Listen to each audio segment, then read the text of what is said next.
Hey everybody, James Stone here, coming to you live with the updates for the 2025 California inland salmon seasons. I want to come to you with all the latest information that transpired at the Fish and Game Commission on May 14th this year during the teleconference. And we'll wait another couple of minutes and we'll get underway and we'll cover all the inland fishing seasons inland for chinook fishing in California in 2025. We'll take about 1 minute pause and then we'll get going.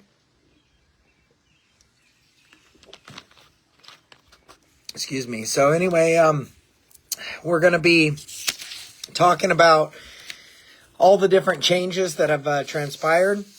Make sure if you aren't a member, you go check out our website. A lot of information there, scientific information, project information, ncgasa.org. That's ncgasa.org. Go sign up there, buy a hat, support us in any way that you can. We'd love to earn your membership, and we're representing thousands of people and hundreds of businesses, and really thankful for all of our membership and sponsors and donors that are constantly supporting us. So get ready for the big Halibut Derby. They're doing a Humboldt Bay Halibut Derby. It's a inaugural. It's going to be fun.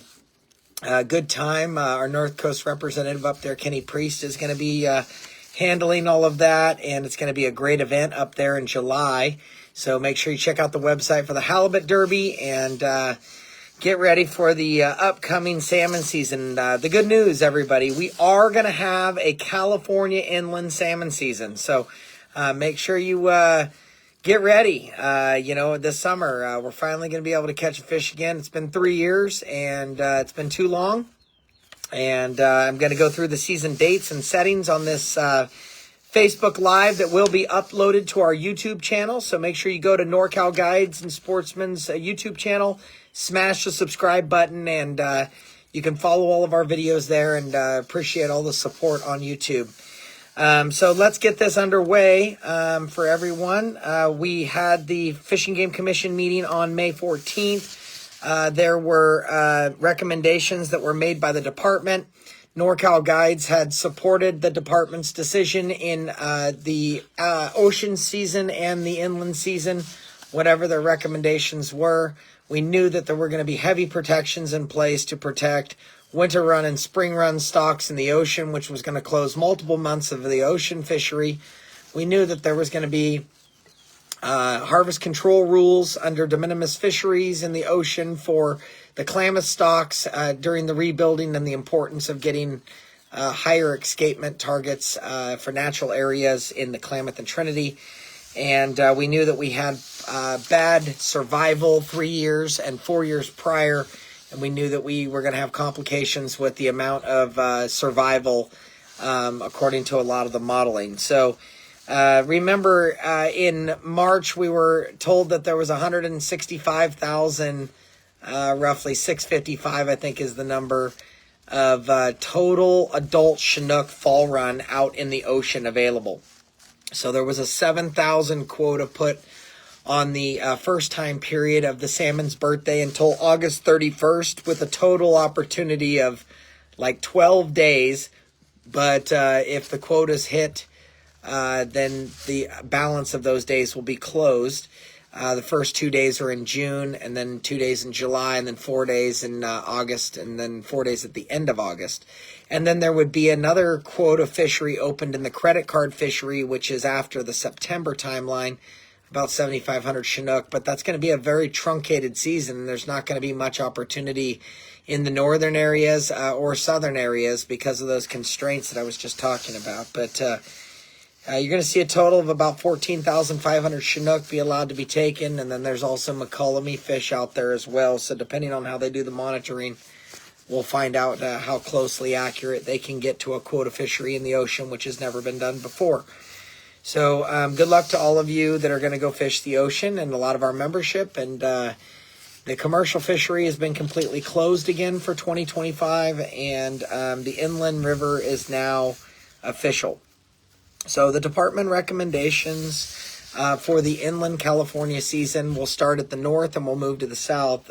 For the Klamath and the Trinity, the total quota that was 15% of the 50% non-tribal harvest was a total of like 115 fish, plus the commercial fleet sent in all their fish for escapement also, so that passed through, and it shows in the modeling around 900 fish, but the accuracy was is those fish were sent to escapement, so the total amount of inland fish could not be monitored at only 100 fish, 115 fish.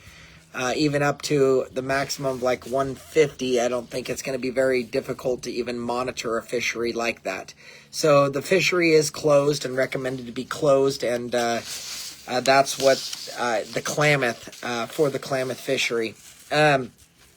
You have in the Central Valley, moving to the south now, you have the Sacramento River recommendations.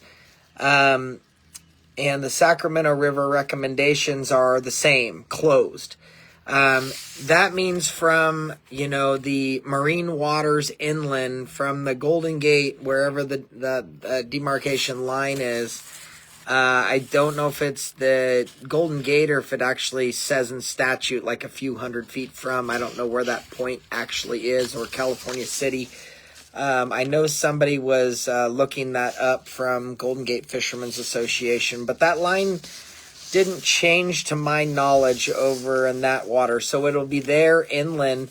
And then from the Carquinez Bridge is considered inland waters, 100%. And so from the Carquinez Bridge there all the way to Keswick Dam, Shasta, the Sacramento River is fully closed. So the entire bay, the entire delta, and the entire Sacramento River, all sections are fully closed. So sections A and B are always historically closed, and then you have section C, which is now used to be Red Bluff North. Now it's Woodson Bridge North, and that's closed. And then you have the middle section, which is Woodson Bridge down to Knight's Landing, then Knight's Landing down. All of those sections are closed. You have the Feather River recommendations, which are the standard. We talked to the department a lot about these. These were the best that we could do for representing the needs of the inland fleet and trying to get time on the water with having a harvest quota as well of 8,000 fish through the council, which is the first time that we've had an inland quota number of 8,000 fish. Historically, the inland fleet catches around 14% of the escapement number. And so if there's 122,000 fish, then historically we catch around 17,000. So the model then would need to send home 139,080 fish, river run size, in order to achieve 122,000 minimum escapement goal, if that makes sense. So many of you that follow me a lot that will make perfect sense. So moving into the Feather River, the best that we could support with the department's full recommendation, which we're very grateful to CDFW and the work of inland fisheries and everything that they've done, was they were able to take section D, which is Thermalito down to Live Oak, and that was normally a season of July 16th, October 31st, 2 fish minimum. Now that's going to be, the real season is July 16th to September 15th, 1 fish. There's only 1 fish inland this year, maximum, per angler, and then you're done fishing. So some people are doing salmon steelhead combos, but there will be a lot of fishermen that once you catch your chinook, you're done. Section E is historically the lower feather, they call it, and that's from the Live Oak Live Oak boat launch down to now Nicholas Bridge. So Highway 99 Nicholas Bridge, and that will be open this year, July 16th to October 31st. So the section F below is the new section, which is Nicholas Highway 99 Bridge to Verona, and that will be closed. That is to protect all of the Sacramento fish that move into that lower estuary between Beer Can Beach and Verona, and then back out the feather after they're done enjoying cool water or figuring out that they're going up the wrong stream, and then they turn back to the Sac. So there will be no fishing in that lower few miles of the Feather River towards the mouth of Verona. No fishing at Verona. And then you will be looking at closure for the rest of that river. And the low flow, of course, is closed as well. The American River, Section A, which is the Nimbus Basin, has been closed now for, I think it's been 5-6 years now. It feels like it, at least. That's the area where a lot of people were reportedly, there was a lot of poaching and snagging going on, where there were a lot of legal fishermen for years fishing up in that stretch, and was some of the best public access for the average recreational bank angler to have access at anadromous chinook salmon. However, with the unregulated harvest that was transpiring years ago, they lowered it and closed that basin. So Section A is closed still in the American River. And the only two sections that they're going to open up are Section B and Section C, which is the middle sections of the river, like Ansel Hoffman down, I believe. And that's the upper B section is July 16th to October 15th. And then Section C is down to October 31st. So you get an extra 2 weeks down there.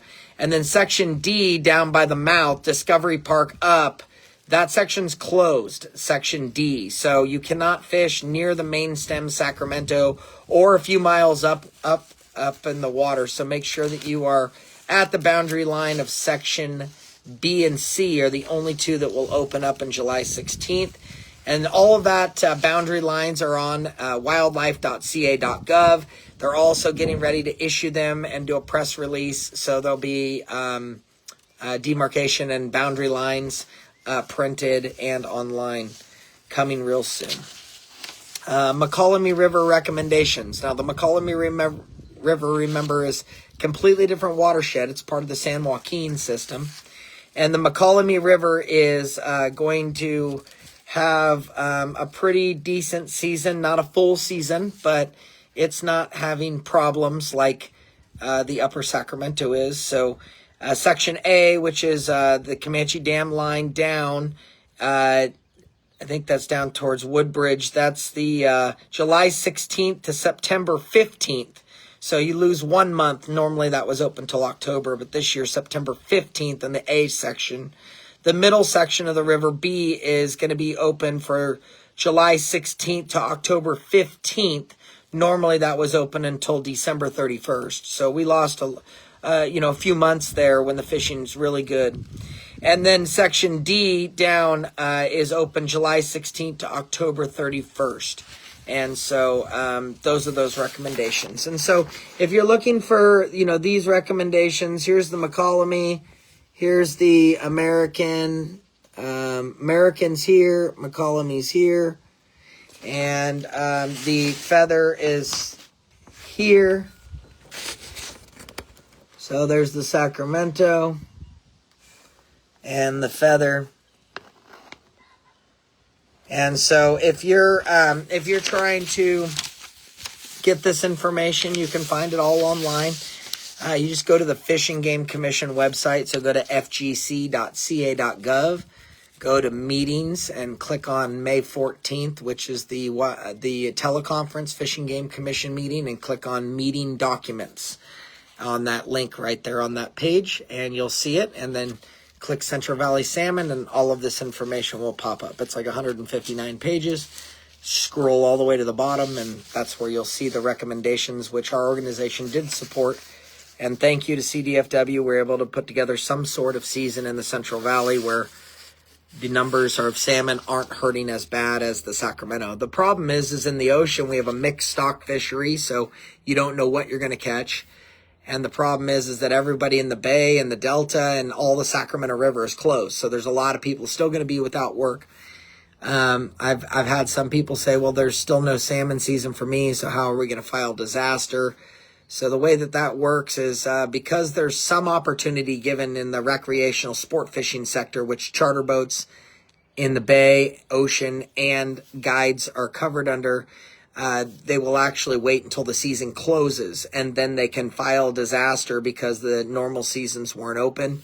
And the people that can prove an 80% loss then can apply for disaster relief, which, as everybody knows from the 2023 closure, there still is no funding made available yet. The application process has opened finally for 2023 for everybody in the guide, charter, and commercial world, but there's still been no payouts, not until July of this year. So it's almost 2.5 years behind for disaster money. So I know a lot of people are hurting out there. Be strong. I'm hoping to see a lot of, it's going to be crowded, everybody. I mean, the whole Sacramento River's closed. 300 miles of river are closed, and 47 miles of Delta Bay estuary, and, hundreds of miles of sloughs are closed. So it's going to be a crowded season out there. I hope you're all safe.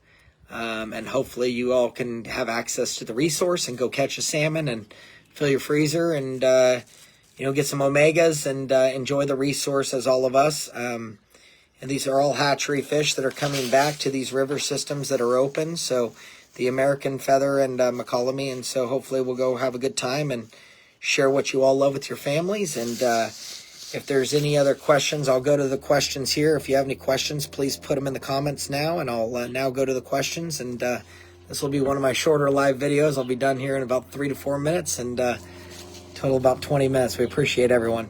Mark Ortega says, how do they count when the 7,000 is reached in the ocean? So they're going to do monitoring. They're going to hire a huge crew of CDFW employees. I'm hearing rumors of 70 to 100 people possibly, and they'll be at every boat ramp checking the charter boats and private ramps. And they're not going to be able to check every ramp, but the monitoring crews are going to be trying to count fish. So please be helpful and, participating and letting everyone know when you get off the water that you caught fish, because otherwise it goes into an expansion rate to where they make guesstimates, and we don't want that. We want it to be accurate and get everyone back on the water. So that's how they're going to do that. They're going to count fish, and then they'll expand it for the total report, and we'll see what happens.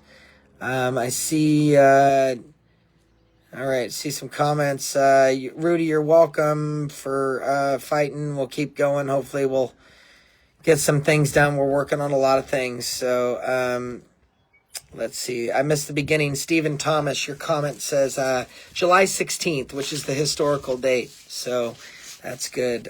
Cameron Tucker, how was DC? DC was exhausting. Pretty cool to be back there with people that I know.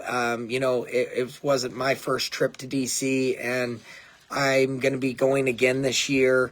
I think that there's a lot of path forward in what we're doing right now, and a lot of support. I think we have a lot of federal agency support. Really excited to see that. We have state support is all in right now on trying to restore what we all need.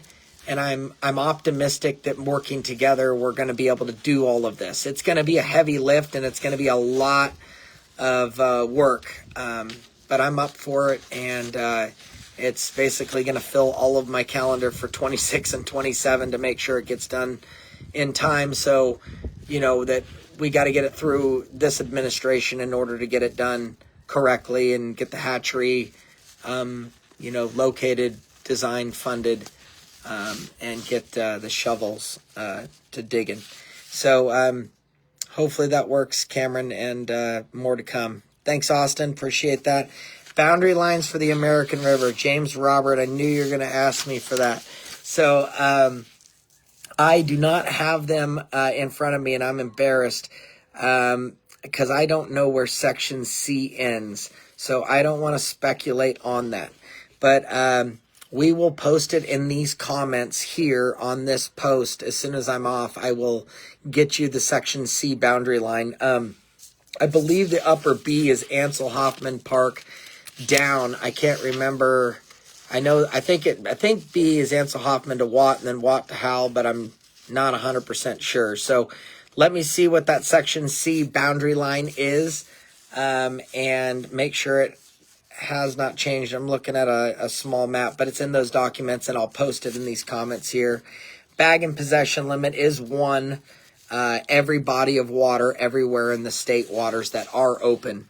There are some other bodies of water that are going to be open like last year, which are the Smith River, and there will be a catch and release fishery on the Eel River. So there's a few guides like Kenny that will be guiding on the eel, and others that had some huge returns the last few years, record returns in the last, decade. So a lot of good fishing there for catch and release fishing, for big kings if you want to do that. Take advantage of that, and make sure you call the guides, and please contact your guides. If you're looking for a guide and you don't know how to find a good one, you can contact us through the website ncgasa.org. You can also go and see who donates to us, and we recommend to support all of the guides that donate to our organization. So there's multiple ways of doing that. There's a private page of all the guides that donate to the dinner every single year. And so you can go to that through our website, and you can see all the guides that donate. So if you want to, we recommend supporting them. And then also check out our Lifetime Business membership page. And there's a lot of Lifetime members that many of them are past board members and long-term guides, and have donated thousands of dollars in trips and time to this organization. So please go support them as well and book a trip.